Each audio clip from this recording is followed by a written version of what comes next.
કહેવાય છે કે સામાજિક જીવનમાં લગ્ન એ આવશ્યક પરંપરા છે। લગ્નથી બે પરિવારો એક થતા હોય છે। 21મી સદીમાં એક તરફ લોકો લગ્નમાં ધૂમ ખર્ચો કરીને પોતાનો રૂઆબ દેખાડવાના પ્રયાસમાં લાખો કરોડો રૂપિયાના આંધણ કરતા હોય છે, તો બીજી તરફ ગુજરાતમાં અનેક સમાજ જાગૃત બન્યા છે અને સમગ્ર સમાજ એકત્ર થઈ એક માંડવે સમૂહ લગ્નનું આયોજન કરતા થયા છે। આવા જ એક સમૂહ લગ્નનું આયોજન કોડીનાર આહિર સમાજ દ્વારા કરવામાં આવ્યું હતું। આ સમૂહ લગ્નમાં 27 નવદંપતીએ પ્રભુતામાં પગલાં પાડ્યા હતા।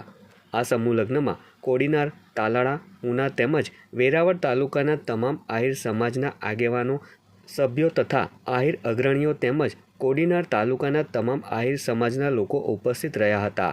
આ સમૂહ લગ્નની ખાસ વિશેષતા એ રહી હતી કે કોઈપણ પ્રકારની ભવ્યતા વિના એકદમ સાદાઈથી લગ્ન સમારોહ યોજાયો હતો। કોઈપણ ભેદભાવ વિના સમગ્ર લોકો એક થઈ એક પરિવારની જેમ પોતાના આંગણે આવેલા આ પ્રસંગને ઉજવ્યો હતો। વડનગર સમૂહ લગ્નમાં જોડાયા છે તો અમે અમારા ટ્રેડિશનલ ડ્રેસમાં અમે શું કહેવાય કે અમારી જે આપણી જે પરંપરા છે, જે આહિર સમાજની પરંપરા છે એને અમે આગળ વધારીએ એવું મતલબ અમે ચાહતા હતા, ઈચ્છતા હતા બંને।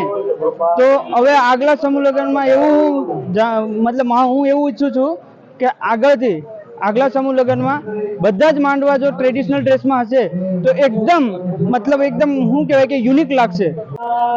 કોડીનાર આહિર યુવક મંડળ દ્વારા 10મા સમૂહ લગ્ન આયોજન, એમાં સમસ્ત આહિર સમાજના આગેવાનો ઉપસ્થિત રહ્યા અને અમારો ઉમંગ અને ઉત્સાહ વધારી અને અમારું કાર્યમાં દીપે બધાએ પ્રયાસ કર્યો। નવયુવાન ટીમે જોરદાર આ વખતે કામ કરી અને દરેક વર્ષની જેમ આ વર્ષે પણ ઉત્સાહભેર લગ્ન કરેલ છે।